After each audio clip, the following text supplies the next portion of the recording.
Hello, welcome to Waypoint Survival. Today, we're going to talk about the top 10 hobo symbols. Stay tuned.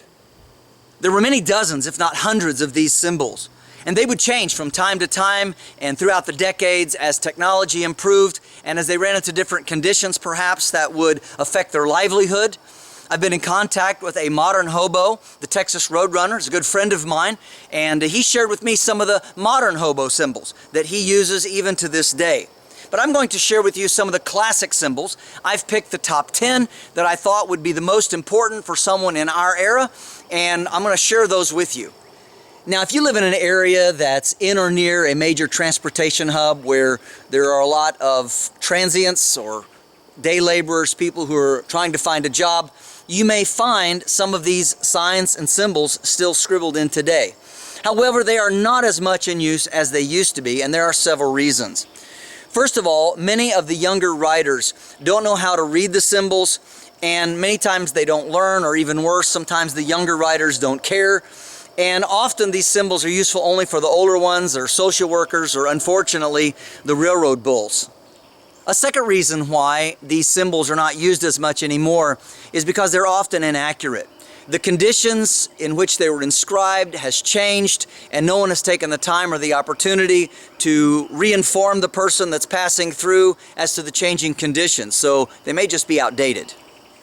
A third reason is that the person who wrote the symbols down didn't know them very well, and therefore they have written the wrong things and people are misguided, so it's not wise to trust them today. The fourth reason? It's a trap! Yes. Just like the people who are riding the rails, the hobo, anybody wanting to use these could sometimes use them, including the rail company, the railroad security, homeowners, or people wanting to get rid of those who are traveling through. They could place them out there to lure someone away, to detour them, and even predators have been known to use these symbols for nefarious reasons. The first of these symbols is a simple cross. And what that means is, you find a house that's got this on the gate or on a fence post, it means if you talk religion, you'll get food. Along with this cross symbol, you might see something like this. You have a figure like this with 3 triangles, and that means that there's a kind woman who lives here. So she's kind, we see a woman, the kids, and if you talk religion, you'll get a meal. Our next symbol, a simple circle. It means nothing to be gained here. Now you might see something like this also coupled with a sign like this. And this means nothing to be gained here, an ill-tempered man lives here. And of course that would be your warning to move on to the next place.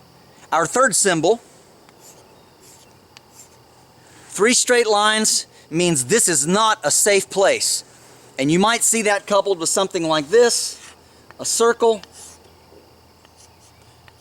with 2 arrows, and that means get out fast.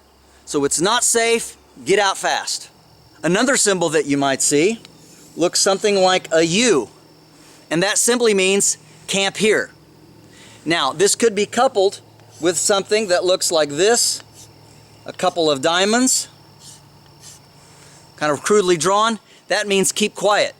So you can camp here, but don't make a lot of noise. Again, people might hear you, they might pick you up and take you someplace you don't want to go. Now, having said that, let me explain that just a little bit.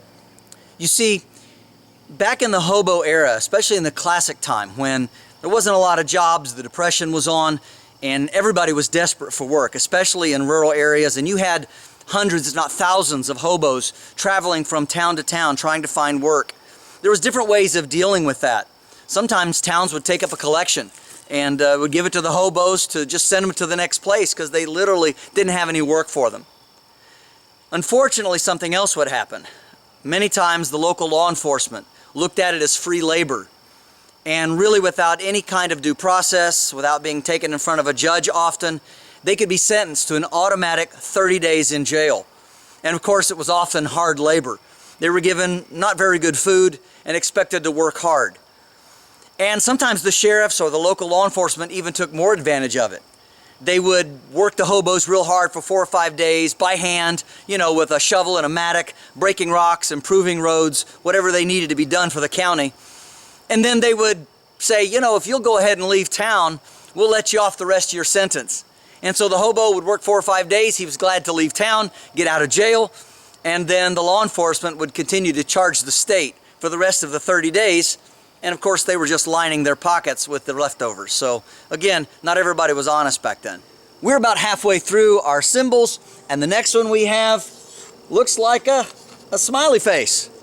And that means you can sleep in the barn. And if that's accompanied with an X, that means everything's okay, or everything's all right.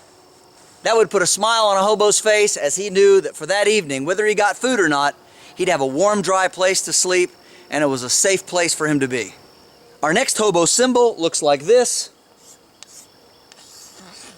and it simply means, I ate. This would make you happy if you were hungry. You could see that, you could recognize it, and also along with that, if you saw a circle with an X inside, that means it's a good place for a handout.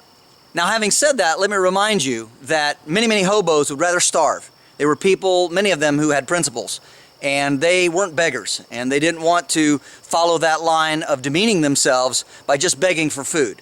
However, if they were hungry and they could do something little around the property to help out, they would accept food, of course, from time to time. This next symbol would be of utmost importance to a hobo, and it is simply 4 straight lines. And that means that the housewife will feed for work. So if you saw that, you would know you could stop in, knock on the door, and if there were any chores to be done, she would feed you a meal. You might also see something like this.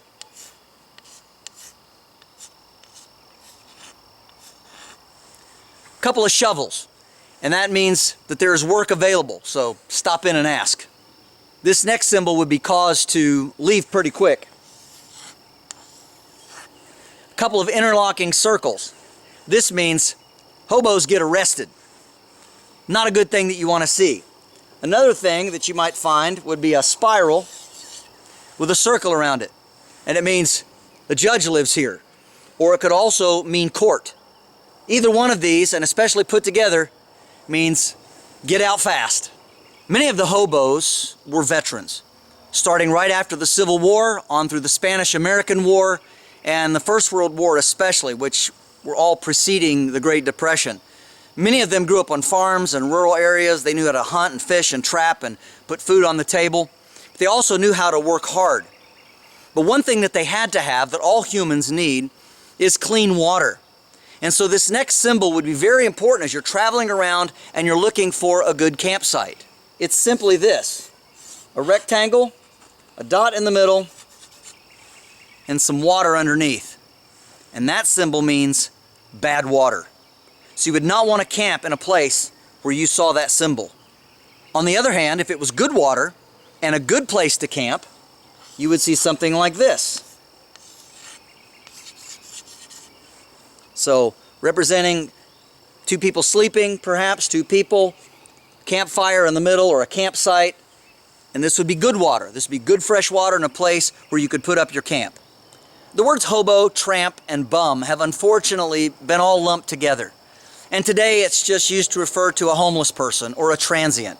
And it's usually a derogatory slur. And it's been that way for a long time. Sometimes it was done on purpose, even back in the classic era, to just make them look bad. They were kind of frowned upon. They were poor, they were traveling from place to place, they always needed work, they're always looking for a job, they were knocking on your door. And I'm sure there were people who were frightened by them and by their appearance. And that's why the hobos in particular had a code of ethics where they tried to keep themselves up and stay clean and shave and make sure before they went into town to try to find a job that they looked as presentable as possible.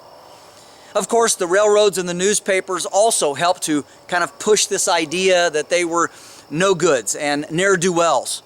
And they did that for a lot of reasons. For one, they were riding on trained property, often without permission, sometimes with. But it was very dangerous. And they would sometimes get too cold, they would fall off the train cars, they would get run over by those steel wheels. There were a lot of amputations. And as a matter of fact, a lot of railroad companies even kept hobo graveyards where they would bury those unnamed transients who had the misfortune to pass away while trying to ride on a train. Some people would even sneak into the reefers. They weren't refrigerated by mechanical means, but they had ice blocks in them. And sometimes they would find an open door at the top and they would climb in. It would be nice and cool in the summer. And then a train man would come by, close the door, and put a padlock on it, and they would find you days later. Sometimes the boxcar doors would slam shut and lock, and they would find you again. Now the hobos and the tramps and the bums did not always get along very well. As a matter of fact, they wouldn't camp together if they could help it, especially the hobos, because they were there for a purpose. They were there to find work, and they wanted to look good, and they weren't there just to hang out around a campfire and waste time and be lazy.